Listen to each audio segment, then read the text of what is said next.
Hello friends, welcome to daily answer rating practice session being conducted by Team India for IAS. This is Manjunath Mudhod. In this video, that is, here we are going to discuss answer approach to the day 1 question. So day 1 question ಏನಿದೆ ಅದರ answer ಅಪ್ರೋಚ್ನ ನಾವು ಈ ವಿಡಿಯೋದಲ್ಲಿ discuss ಮಾಡಲಿಕ್ಕೆ ಹೊರಟಿದ್ದೇವೆ. Day 1 question ಯಾವ ರೀತಿ ಇದೆ ಅಂತಂದ್ರೆ explain the significance of the big bang theory in understanding the origin of the universe and describe the processes involved in the star and planet formation. So ಈ ಕ್ವೆಶ್ಚನ್ ಅಲ್ಲಿ ಎರಡು part ಇದೆ. First one is we have to discuss about the Big Bang theory in understanding the origin of universe, and in the second part we have to discuss about the processes involved in the star and planet formation. So this question is it is for 10 marks and the word limit is 150 words. So coming to the introduction. So introduction ಅಲ್ಲಿ ಏನು ಬರೀಬಹುದು? Introduction ಅಲ್ಲಿ big bang theory ಅಂದ್ರೆ ಏನು ಅಂತ ನಾವು explain ಮಾಡಬೇಕು. So ಈ big bang theory ಎಷ್ಟು ವರ್ಷಗಳ ಹಿಂದೆ ನಡೆಯಿತು? That is 13.8 billion years ago. So ಅದನ್ನು ಬರೆದ ಮೇಲೆ what is the nature of big bang? So ಯಾವ ರೀತಿ ಆಯಿತು big bang? It began from a extremely hot and dense state. So it is expanding and cooling over time. So big bang ಯಾವ ರೀತಿ ಆಗುತ್ತೆ? ಒಂದು ಸಿಂಗ್ಯುಲಾರಿಟಿ ಇರುತ್ತೆ. So this singularity is it has a very high density and it has a very high temperature and pressure. So ಇದೇನಾಗುತ್ತೆ, ಇದು explode ಆಗುತ್ತೆ. Explode ಆಗಿ universe ಏನಾಗುತ್ತೆ, ಈ ರೀತಿ ಎಕ್ಸ್ಪ್ಯಾಂಡ್ ಆಗ್ತಾ ಹೋಗುತ್ತೆ ಓವರ್ ದ ಟೈಮ್.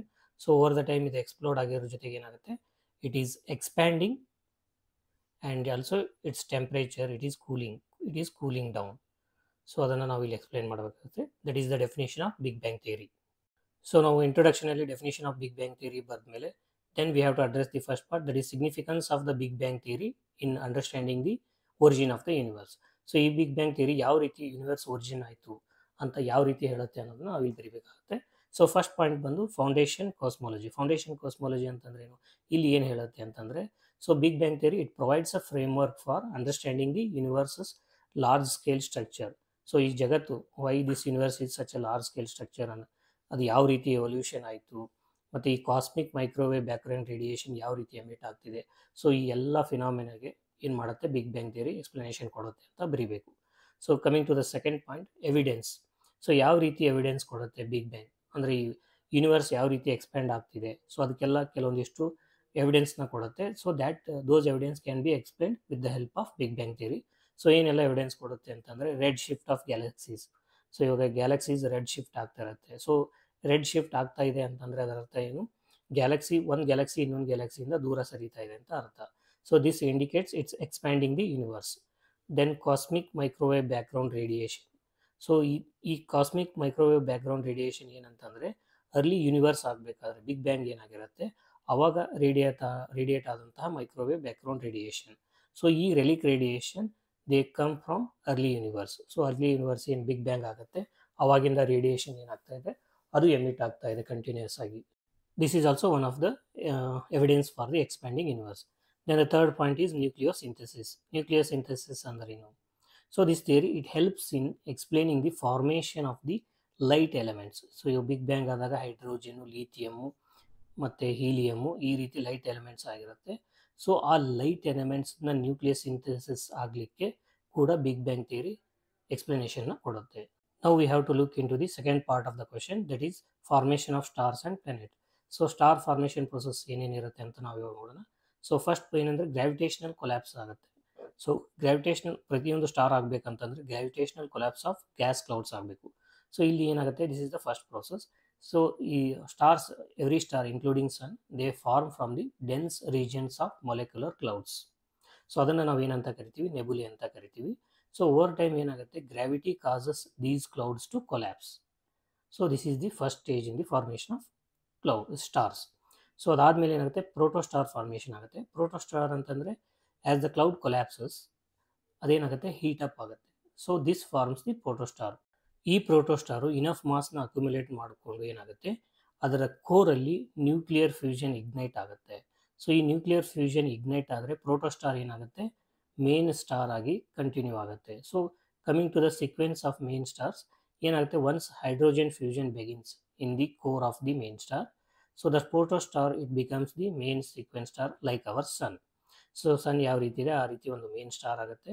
ಸೊ ಇದೇನು this provides the stability through balance between gravity and radiation pressure. So ಇವಾಗ ಏನು ಸ್ಟಾರ್ದು ಗ್ರಾವಿಟಿ ಇರುತ್ತೆ ಮತ್ತು ಅದರ radiation pressure gravity acts towards the center of the star, whereas radiation it acts away from the center of the star. So ಈ ಎರಡು ಫೋರ್ಸಸ್ನ balance ಮಾಡಲಿಕ್ಕೆ help ಆಗುತ್ತೆ. ಸೊ ನಾವು we will look into the planet formation process. ಯಾವ ರೀತಿ planets form ಆಗುತ್ತೆ ಅನ್ನೋದನ್ನ ನಾವು ನೋಡೋಣ. So the first one is accretion disc formation. ಯಾವುದೇ ಒಂದು ಪ್ಲಾನೆಟ್ ಫಾರ್ಮ್ ಆಗಬೇಕಂದ್ರೆ ಸನ್ ಏನಿರುತ್ತೆ ಅಥವಾ ಒಂದು ಸ್ಟಾರ್ ಏನಿರುತ್ತೆ ಅದರ ಸುತ್ತ ಅಕ್ರೀಷನ್ ಡಿಸ್ಕ್ ಫಾರ್ಮೇಷನ್ ಆಗುತ್ತೆ. So this is the first stage in the formation of star. So during star formation rotating gas disc of gas, ಇವಾಗ ಸ್ಟಾರ್ ಏನು ಫಾರ್ಮೇಷನ್ ಆಗುತ್ತೆ, ಫಾರ್ ಎಕ್ಸಾಂಪಲ್ ಸನ್ ಫಾರ್ಮೇಷನ್ ಆಗಬೇಕಾದ್ರೆ ಸನ್ ಸುತ್ತ ಏನಿರುತ್ತೆ rotating disc of gas and dust form ಆಗುತ್ತೆ. So this is around protostar. So ಇದಕ್ಕೆ ಏನಂತ ಕರಿತೀವಿ ಅಂತಂದರೆ ಪ್ಲೂಟೋ ಪ್ಲಾನೆಟರಿ ಡಿಸ್ಕ್ ಅಂತ ಕರಿತೀವಿ. So this is star. So ಇಲ್ಲಿ rotating disc of gas and dust form ಆಗುತ್ತೆ. ಇದಕ್ಕೆ ನಾವೇನಂತ ಕರಿತೀವಿ ಪ್ಲೂಟೋ ಪ್ಲಾನೆಟರಿ ಡಿಸ್ಕ್ ಅಂತ ಕರಿತೀವಿ. ಸೊ ಅದಾದಮೇಲೆ ನೆಕ್ಸ್ಟ್ ಏನಾಗುತ್ತೆ ಅಂದರೆ planetesimals and protoplanets formation ಆಗುತ್ತೆ. ಸೊ ಈ ಡಸ್ಟ್ ಪಾರ್ಟಿಕಲ್ಸ್ ಏನಾಗುತ್ತೆ over the time they will stick together, so they will form planetesimals. So ಈ ಡಸ್ಟ್ ಫಾರ್ಮೇಷನ್ ಏನಾಗುತ್ತೆ, ಇವಾಗ ಇಲ್ಲಿ ಸನ್ ಇದೆ ಅಂತಂತಂದರೆ ಅದರ ಸುತ್ತ ಡಸ್ಟ್ ಏನಿರುತ್ತೆ ಅದು ಸ್ಟಿಕ್ ಆಗಿ ಈ ರೀತಿ ಒಂದು ಪ್ರೋಟೋಸ್ಟಾರ್ ಆಗಲಿಕ್ಕೆ ಸ್ಟಾರ್ಟ್ ಆಗುತ್ತೆ. ಸೊ ಈ ರೀತಿ. So they are called as planetary elements. So these planetary elements they will collide and grow into protoplanets. Then third process is planet differentiation. Over millions of years ಏನಾಗುತ್ತೆ ಈ ಪ್ರೋಟೋಪ್ಲಾನೆಟ್ಸ್ ಏನಿದೆ they clear their orbits becoming heavier planets. So the heavier elements sink towards the core. So ಇವಾಗ ಏನಿರುತ್ತೆ ಏನು ಒಂದು planet formation ಆಗುತ್ತೆ, ಆ formation ಆಗಬೇಕಾದ್ರೆ because of density differentiation heavier elements ಏನಿರುತ್ತೆ ಪ್ಲಾನೆಟಲ್ಲಿ ಅದು core towards the core sink ಆಗುತ್ತೆ. ಇವಾಗ ನಾವು ಅರ್ತ್ ತೊಗೊಂಡ್ರೆ ಅರ್ಥಲ್ಲಿ ಕೋರಲ್ಲಿ ಇರ್ತಕ್ಕಂಥ ಎಲಿಮೆಂಟ್ಸ್ ಯಾವುದು ಅಂತಂದರೆ ನಿಕ್ಕಲ್ ಆ್ಯಂಡ್ ಫೆರ್ರಸ್, ನೈಫ್ ಅಂತ ಕರಿತೀವಿ. These are heavier elements, they sink towards the core. So ಇಷ್ಟೆಲ್ಲ ಬರೆದ್ರೆ ನಾವೇನು ಮಾಡ್ತೀವಿ, part 1 and part 2 of the question ನಾವು ಅಡ್ರೆಸ್ ಮಾಡಿರ್ತೀವಿ. So after addressing part 1 and part 2 of the question we have to write the conclusion. So ಕನ್ಕ್ಲೂಷನಲ್ಲಿ ಏನು ಬರೀಬೋದು, we have to summarise the importance of the big bang theory. So big bang theory ಯಾವ ರೀತಿ ಒಂದು foundational ಥಿಯರಿಯಾಗಿ ಯೂನಿವರ್ಸದ origin explain ಮಾಡುತ್ತೆ ಅಂತ summarise ಮಾಡಿ ಬರೀಬೇಕು. And also we have to emphasise the natural progression from the formation of stars to planets. It is crucial for understanding the evolution of galaxies, planetary systems including our own planet that is Earth. So ಈ ರೀತಿ ಬರೆದು ನಾವೇನು ಮಾಡ್ಬೋದು, conclude ಮಾಡ್ಬೋದು. Thank you for watching. See you in the day 2 question answer approach discussion. Till then, happy answer writing.